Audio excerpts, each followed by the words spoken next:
now we're going to talk about toilet posture.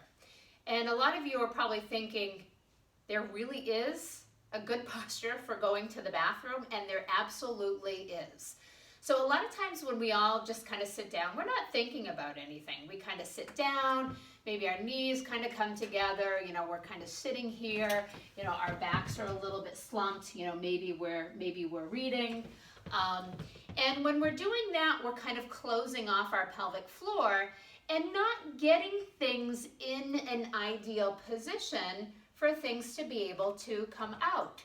In fact, we were actually designed, our bodies were designed to have a bowel movement in a squat position, just like this.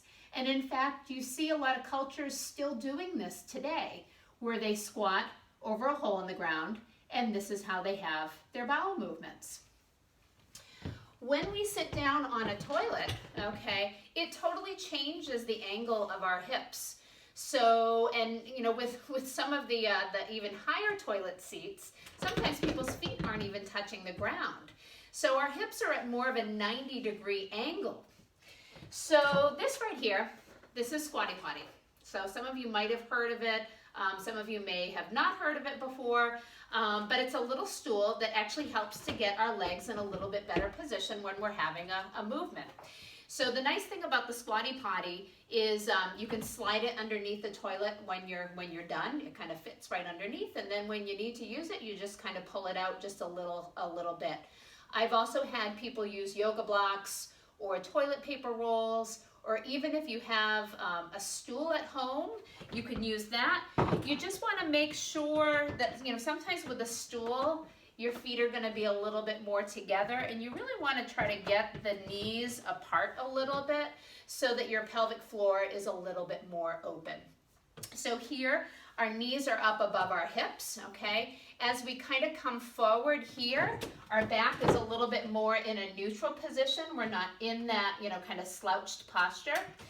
And when we get in that position, there's a little muscle that is deep within, a little bit deeper within our pelvic floor that helps to support the rectum. It actually gives us continence, so it helps to kind of hold things in, but it needs to be able to relax when we're having a movement. So by bringing our legs up here, that allows that muscle to relax. It changes the position of the rectum a little bit more so, making it a little bit more vertical, which allows for things to come out a little bit easier. With the knees open a little bit too, that also allows for that pelvic floor to relax, or some of those muscles to open a little bit easier.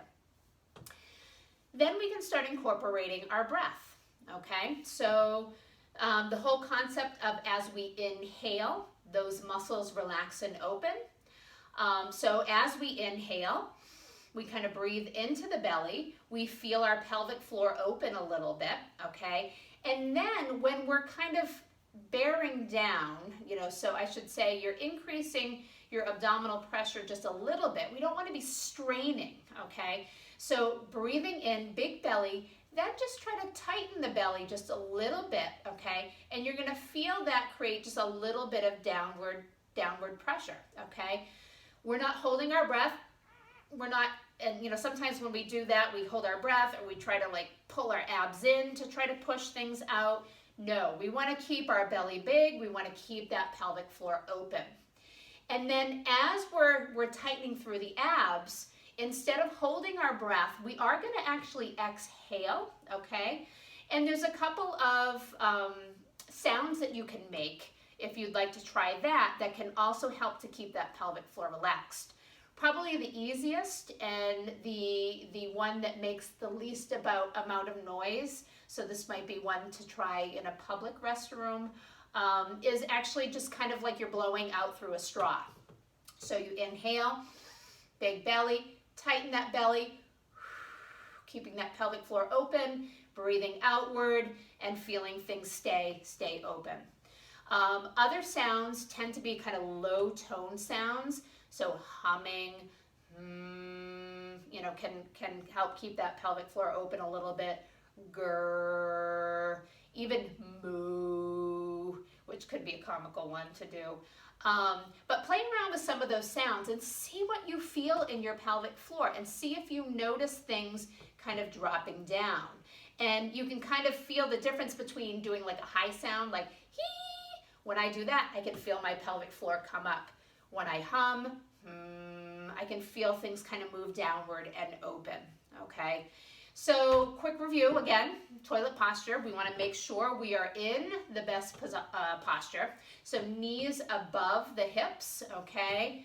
Coming forward just a little bit in neutral. We don't want to be slouched, so we're making those holes vertical, okay? And then we want to promote a good relaxation with our breath. So inhale, big belly, hard belly a little bit. Exhale, make your noise, and hopefully everything comes out a little bit more smoothly and a little bit easier.